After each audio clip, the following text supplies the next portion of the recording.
This candy looked like Ostcha. Haw Flakes are nostalgic Chinese candies made from mashed Chinese hawthorn fruit.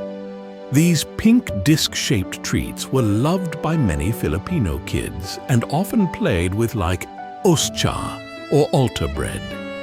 They were also given after visits to Chinese herbal doctors, believed to help with digestion. Did you know? Haw Flakes were once banned in countries like the United States, France, and Denmark because of their food coloring, but they are now legal and available again. Many remember buying them in Chinese stores or markets. Their sweet, tangy, and slightly chewy texture brings back warm childhood memories. Today, Haw Flakes remain a beloved symbol of Chinese tradition and the joy of growing up.